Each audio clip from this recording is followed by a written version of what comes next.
Pessoal, o jovem deputado Nicolas Ferreira, sem papas na língua, está indignado e não esconde sua revolta. Para alguns, ele diz verdades que ninguém tem coragem de falar. Para outros, passa dos limites. Mas uma coisa é certa: por onde ele passa, o barulho é garantido. Façam as contas comigo.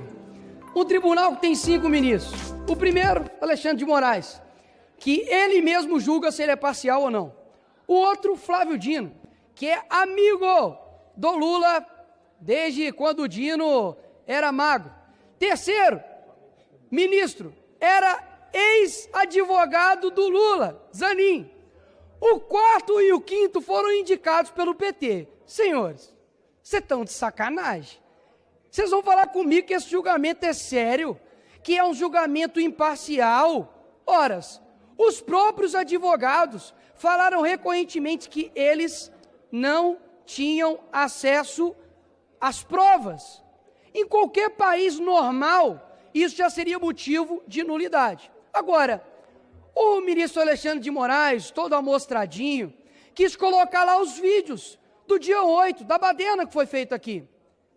Por que não exibiu do MST? Por que não exibiu o vídeo do ministro Benedito, que chega para ele quando anuncia a vitória do Lula e fala assim: missão dada é missão cumprida? Por que ele não explicou isso para todos?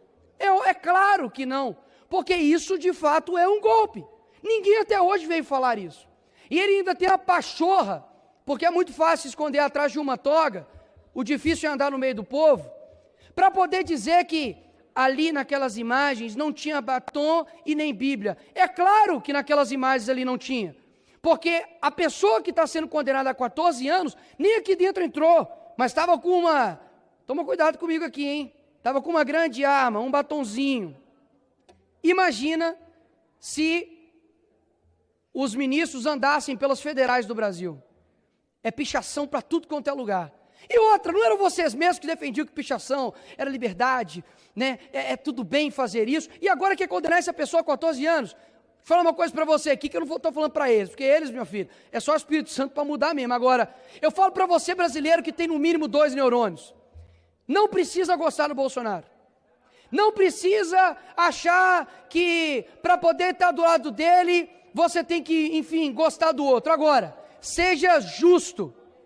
É inacreditável você falar que esse cara vai para a cadeia porque ele tentou dar um golpe fictício lá dos Estados Unidos, enquanto não tem nenhum corrupto da Lava Jato preso, enquanto não tem nenhuma pessoa que comete crimes sérios nesse país, como no PCC e no CV, estão sendo soltos pelo STF. É inacreditável a vergonha que se tornou o STF. Vocês, sim, são os covardes e têm manchado a história desse país. Mas pode ficar calmo, tenham paciência e um dia nós venceremos. Obrigado, presidente.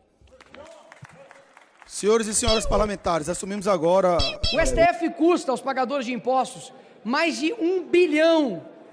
Ele custa mais do que a realeza britânica. Enquanto isso, o ministro Barroso faz exigências, no camarote da Sapucaí.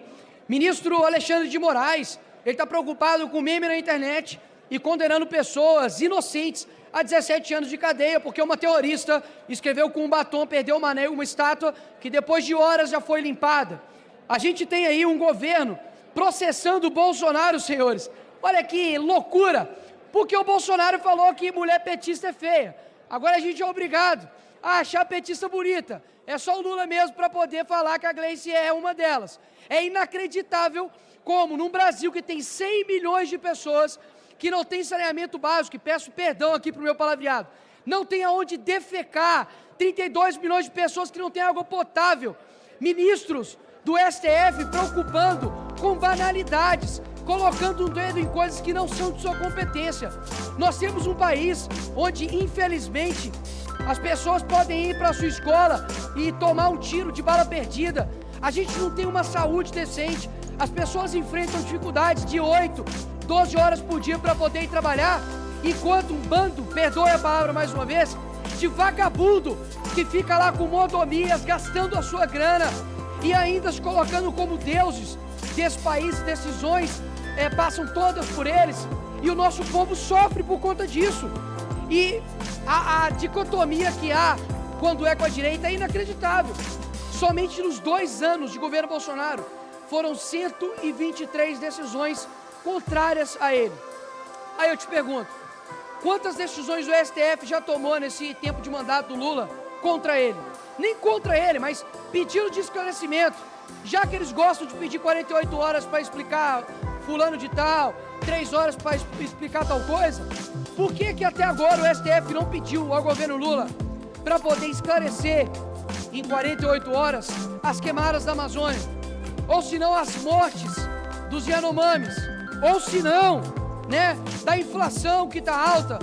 Ou seja, é inacreditável como simbolicamente a nossa maior alta corte, e eu não quero aqui colocar como se todos os servidores e juízes e pessoas que honram o direito nesse país sejam o mesmo que eles, mas porque esses caras, eles mandam um recado muito ruim para uma geração, do tipo, eu posso usurpar as minhas funções públicas, eu posso usurpar as minhas funções constitucionais, que vai dar certo. Basicamente, ser um vagabundo aqui nesse Brasil compensa. Não é à toa que tem um safado aqui nesses corredores que foi condenado e inclusive tem provas em áudio de sua rachadinha e simplesmente fala, ops, vou pagar aqui e vai ficar tudo certo e esse cara tá livre. Inclusive, essa casa tem um dever moral de caçar esse cara, porque afinal de contas, o crime não pode compensar aqui nesse país. Então qual que é o recado que os nossos juízes, pessoas que deveriam ser guardiões da Constituição, estão dando para o país? Você jovem, você adolescente, aí um exemplo do seu filho, de que crime nesse país compensa. Não é à toa que o ex-presidiário é presidente do país. Não é à toa que uma assaltante de banco virou presidente de banco. Ou seja, se eles podem, você também consegue. Esse recado que está passando. Só vai ter uma mudança real nesse país quando homens e mulheres deixarem de ser escravos de um Estado que é preguiçoso, um Estado que ajuda a criminalidade e principalmente parar de acreditar nas mentiras desse lado de cá, desse plenário que é a esquerda. Porque muitas das vezes, senhores, eu confesso, eu olho para, infelizmente, uma região do nosso país que é enganada, que é amordaçada pela esquerda, como por exemplo o Nordeste, e eu falo, mas não é possível. São anos e anos como o Maranhão, que teve o Flávio Dino como governador, como o pior índice de desenvolvimento humano, e ainda continua fazendo a mesma escolha. Como isso é possível? Porque infelizmente o nosso país foi adestrado a pensar somente no final de semana. Senhores, se vocês querem alterar esse país, comece alterando a matéria-prima política que nós temos. Isso daqui é um mero reflexo do que uma boa parcela da população é. Nós viemos para cá, a gente tem um gasto gigantesco público para poder, por exemplo, votar Dia Nacional do Axé.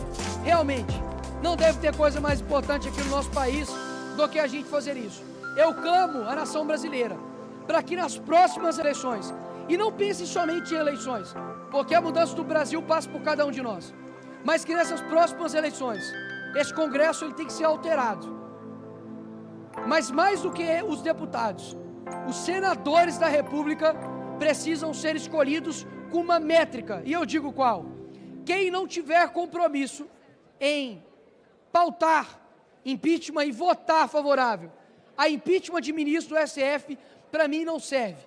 Muitos dizem a respeito da experiência, de idade, porque não tem, é muito sonhador, é muito ilusório, mas olha aonde os velhos, os experientes do Brasil nos levaram. Meus parabéns!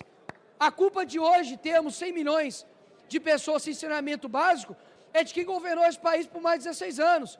A culpa dos recordes de queimadas da Amazônia é de quem governou esse país por mais de 16 anos. Ou seja, se não houver uma mudança real na população brasileira, vai passar a minha geração, vai passar a geração da minha filha, e infelizmente esse país não vai mudar. Mas aqueles que ainda têm uma certa esperança que isso aqui possa, de fato, colocar o Brasil para frente e ter um país, de fato, completamente modificado, não percam a esperança de vocês. Porque, como eu sempre digo, a esperança somos nós. A gente precisa acreditar que boas pessoas em bons locais podem alterar o rumo do nosso país. Eu não tenho dúvidas que tudo o que a esquerda deseja de você é que você desista, que você não acredite nesse país, que essa bandeira aqui de trás, ela se torne uma bandeira, assim como a nossa Constituição, invalidada, inútil, mas eu acredito que quando os bons eles se levantam, até mesmo os maus, eles começam a olhar para dentro e falam, poxa, eu acho que não vale tanto a pena ser assim. Não é possível que o Brasil ficará escravo de uma ideologia ultrapassada, de poucas pessoas que detêm o poder, e a gente vê o nosso país num futuro que nunca chega. É praticamente a forma que eu tenho para poder falar com a população brasileira, enquanto ainda há tempo, de deixar aqui algumas verdades, de que, custe o que custar, eu jamais vou abandonar o meu país tão amado, chamado Brasil. Obrigado, presidente. O protesto em Brasília contra o presidente Michel Temer terminou em vandalismo. Um grupo de pessoas usando máscaras no rosto promoveu um quebra-quebra em meio à manifestação. Eles destruíram persianas e vidraças de pelo menos 5 ministérios, entre eles o da Integração Nacional, o do Trabalho e o da Agricultura.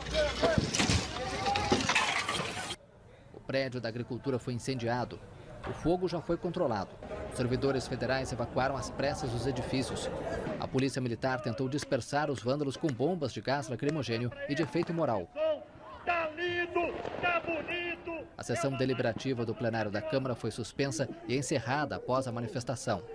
O ministro da Defesa, Raul Jungmann, disse que o presidente Michel Temer decretou a ação de garantia da lei e da ordem na esplanada dos ministérios. Dessa forma, tropas federais passarão a reforçar a segurança na área. Tem aí o Nacional?